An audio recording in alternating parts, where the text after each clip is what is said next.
Welcome to the Travel Agent Podcast. I'm your host, Aylin Blanco.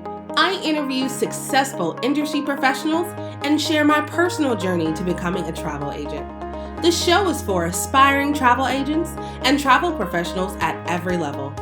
My mission is to uncover the universal keys to thrive in this business.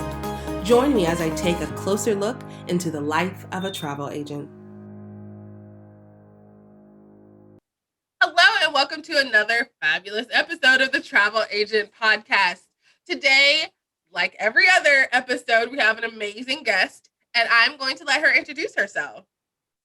Hi, everybody. I'm Estee Gubbay. I own Luxurious Travel Agency that is hosted by it was Pro Travel, now it's Global Travel Collection, which is a virtuoso agency. And I have authored a book recently called Your Travel Bucket List, the ultimate guide to enrich your life with great adventures and unforgettable memories.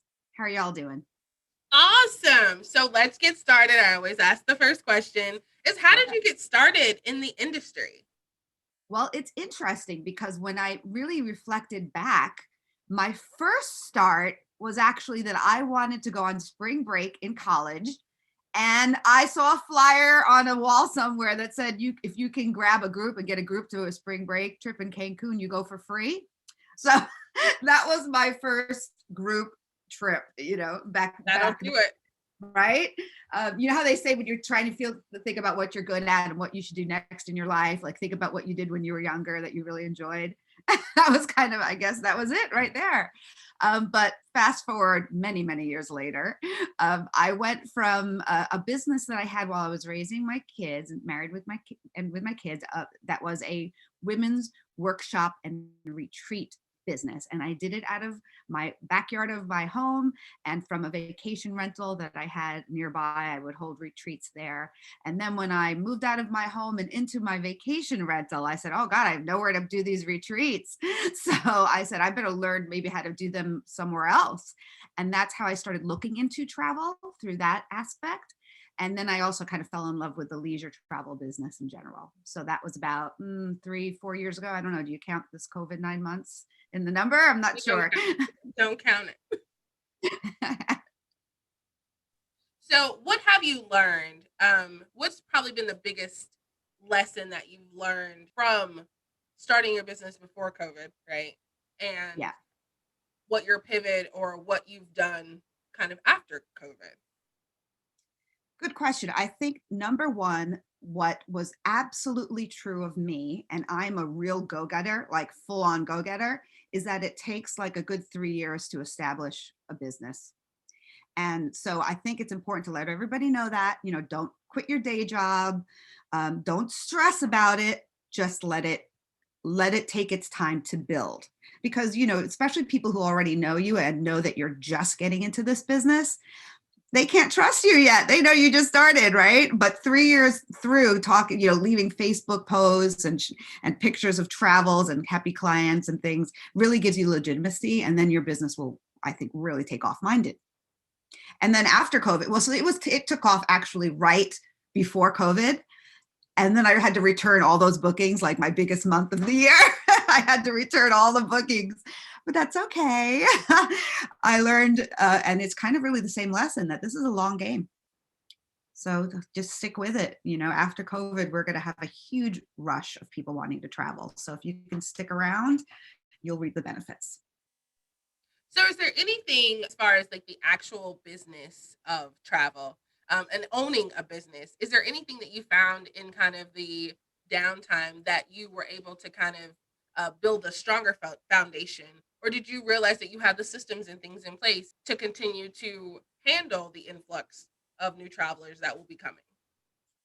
That's funny because when we first started, the quarantine, I had joined so many like online programs to learn about travel and to learn about travel blogging and to learn about, social media.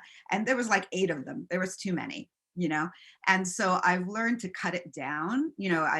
Still paying for some of those programs monthly, but because I don't want to get rid of them. But I really knew that I had to like just zero in a little bit more with my business. And another thing that I did, which I want to tell the new people out there, that I switched agencies, host agencies, and that's okay. Like, I don't know why I waited so long. I was not a good fit at that agency. They did not like doing new things. I was doing things outside of their box. They're kind of old school. And the new agency was like thinking of me like a rock star. Difference. Why did I wait 6 months to do that? So this is actually a really good time before we have the rush to switch host agencies, if you feel that's something that you want to do, to even if you're started to get out with a host agency, because they're onboarding new people, they're doing the training, you have some time to get through the training before the rush. I agree. I'm glad that we're talking about that, because that's something that I think is a big deal. And also, I've definitely been thinking about doing the same. I just think that we kind of feel tied to something, and there's that doesn't serve us well, and it's okay. You're absolutely right. It's okay. And in the future going forward is to be more intentional about picking your next agency and interview them. Let them explain to you why you should be joining them, instead of the other way around. So I am so glad you brought that up. Good. Thank you. I like to say it straight. I like to tell you guys that I'm pretty open, and that's my story. So I wanted to share it. And another thing along that point is, if you feel like your agency is treating you like an employee and not an independent contractor, that's a sign that you might want to move. And that's what was happening with me. I felt like our local office manager was my boss, and he treated me like that, and so, and now I feel completely like I'm in my own business with the support that I need. So keep that in mind if you're new and you're kind of feeling around and seeing how you feel with your agency. Absolutely. Agreed. So tell me, what in your business has been the scariest decision that you've made in the last 12 months in your business? Oh yeah, absolutely. I wrote that book that I told you guys about. That was like crazy, because what the book was, if I can go back a little bit about the book was my travel talk. And I was giving this travel talk to people about planning your travel bucket list, and we'd sit in groups and we'd talk about what's been their most bucket list activities, and what's the most memorable vacations, and how can we do more of that. And then all the in-person meetings stopped. So I was like, well, what am I going to do? How do I pivot? And at the same time, I was doing one of those travel agent programs, and they were talking about having a freebie on your website to pull in leads, right? And I thought, oh, good. Okay, I have a worksheet that goes along with that travel talk, the in-person one. Let me turn that into, a nice, pretty worksheet to give away as a freebie on my website, right? Did that, kept writing. I don't know. It just got bigger and bigger and bigger. It became a book. Then it had to become a better book. Then it had to become a layout of a beautiful book. So it was scary, because I literally took a very casual talk that I did and built it out into something, scary. Authoring your own book and getting it published and all that, and taking ownership of how it's going to look and how it's going to market it is huge. But, I was really, really, really happy with the results. So it was worth it.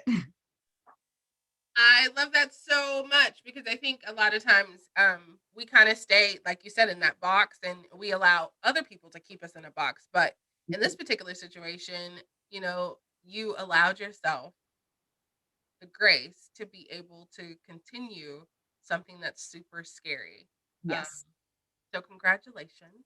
Thank you. And I want to state something else about that I did recently that I hadn't done ever, is I spent money, big money on my business, and on publishing the book and promoting the book. And I had never spent that kind of money all at once on myself in this business. And it took a mindset shift, and to tell myself I'm worth it, and my business is a real business. It's not a hobby. It's not something I'm just trying. I need to put money into it. So think about that for yourselves as well. Be smart about it. Before you do spend the money, really do your research. Check references on whoever you're using, any services that you're using to promote your business. Check that it's right. Check boundaries with those people. Like, what do you want to see with your money? Like, I spent money on a PR agency, and I wanted to know what my deliverables would be at the end of 3 months of PR work. And so I think those are really important ways to feel comfortable making that investment once you know it's a smart investment. Yeah, I think investing in yourself is the best investment that you can make. Even if it doesn't necessarily go as you want it to go, if you invest in yourself, you always have that with you. Yes. And I agree with you, especially with the podcast for me. It was a hobby and I fell in love. And so now I've been investing in myself and in my business to make sure that, I have a real business that goes along with my other business. And it's super scary to put money on something that you don't know what's going to happen. Yeah. Yeah. Like, I don't know if any of you, if some of you are married and you share finances, like I had to like kind of go to my husband and not ask permission, but kind of like warn him and put my foot down. Like, hey, just so you know, this is going to come out of the account. And, I had a little pushback on that, with him. And honestly, the PR didn't help. It did not make money for me. Right. But it's okay, because that's what business is. You try things, you put some time in. I'm sure I got something intangible out of it that will benefit me later, at least a list of media and things like that. So yeah, it takes a little bit of guts and a little bit of a mindset shift, but I think right now is an important time to invest in yourself. And I'm glad that you brought that up, because here's the thing. Everything's not instantaneous. Yeah. What you learned from that experience may show itself in 18 months, and you'll be like, I'm so glad I went through that journey, because now all of that makes sense. And now I'm benefiting from that lesson or from that service. And so allowing yourself not to have things happen immediately, because maybe you're not ready. Like, and that's my biggest thing. It's divine timing, right?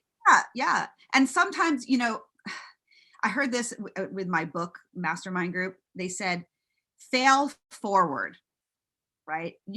The people that have the most success in life have the most failures too. You have to risk and fail and keep going. Just keep going, So that's my little words of wisdom that I've learned over the past couple of years. Because I interviewed a guest in her podcast episode will be coming out, but it was just so wonderful talking to her, because she is more of kind of like a mindset coach, and she just kept saying, stop apologizing, everything's in divine timing. And at first I was like, and then I realized, like, throughout my life, the things that I wanted to happen ended up happening. They just didn't happen when I wanted them to. And it's good that they didn't happen when I wanted them to, because I wouldn't have appreciated it. It wouldn't have had as big of an impact. So congratulations on investing in yourself and jumping over those scary hurdles and creating this masterpiece of a book that you have something to live on and to be extremely proud of. Thank you. And, I want to share one more thing about this concept of like really forward with your goals. Have a mission. What is your mission? How can you help people through travel? Like for me, the book started out helping my clients continue to be inspired about travel during this pandemic, and then it switched over because I heard so many travel agents were worried about going out of business soon, that I was like, oh, I need a version of this book to help travel advisors. And I literally, very selfishly, I think, took myself out of the book. I have 2 versions of the book. One that promotes myself and my, here's the link to free offers on my website and that kind of thing. And then I have another version where I took all that out and I'm just the travel writer and kind of like the travel coach, the life coach background that I have already. I don't mention them advisor at all. And I promote using a travel advisor throughout the whole book. And I promote having a long-term travel plan, because if you think about it, you guys should be doing really the same thing, talking about why you need an advisor right now and why now is the right time to be thinking long-term. Because I'll tell you what, some people are not ready to plan a trip right now. When they are ready to plan a trip, they're going to be thinking about that one trip and no other, not their 10 trips after, right? But now they've been like so stuck home and everything. They're thinking 10 trips out. They're thinking, I want to go here one day. I want to go there one day. I want to go there. We have time as travelers to do our bucket list, to plan 10 trips out. I'm not saying you have to book 10 trips. I'm just saying, really, we have time to have these discussions and look deep into why we want to travel and what we want out of those trips. What kind of experiences we want out of those trips. So I rearranged the second edition of the book for that purpose, because I thought, oh, maybe other travel advisors could use this, because, you know, it's something that you can give away for $20 to a prospect that could be your client for life. So, and, you know, I gave it away. I gave a lot of the books away for Christmas, and everybody loved it as a present. So that made me happy. Awesome. Well, I am so excited to have you on the show, and all of the information for the book and her bio will be on the travelagentpodcast.com in her blog. And definitely get the book and think bigger. Yes. Definitely think bigger. Think bigger. Go, you know, on my website, I have a section which has free gifts. And I suggest all the travel agents go on there and see what I'm offering, you know, as an example for you. You know, what kind of free gifts can you give to your clients to generate some more income? And I hope you guys enjoy those gifts too. I think that you know, the travel bucket list worksheets will be helpful for any of your clients to look at. You should look at it yourself. You should have trip planners and different things that you're offering for free on your website. So, you know, that was the start of it for me. And it's absolutely enough to just do that, to just offer a little freebie, a little infographic on your site. So yeah, go to my site. I welcome you to check it out. And if you have any questions, anyone has any questions and wants to know more about how I did it, I'm happy to talk. And that all will be in her blog post. So definitely go check it out and see how you can incorporate it. Because like you said, something that was, I thought, really powerful as well, is that they may not want to travel right now, but you have to be in the forefront. You have to show your face. You have to promote your business even now. Yes. You need to be visible so that when that change does happen, because it's going to happen, that you are the forefront of their mind of who they know, like, and trust to be able to book their bucket list vacation. So thank you. You're welcome. I love sharing and helping and just being part of a team. I think all travel agents, travel advisors, we should all work together to get this business going. I learned from others, and I like to give back. So I'm really, really glad that you have this platform for me too, to learn and to develop a community of all of us getting back on our feet, you know, after COVID. So thank you for having me. Well, I look forward to your follow-up interview, that you've sold a ton of books and that you've helped a ton of people, and that, you know, the travel industry is back up and running smoothly. So thank you again for coming on the show, and good luck.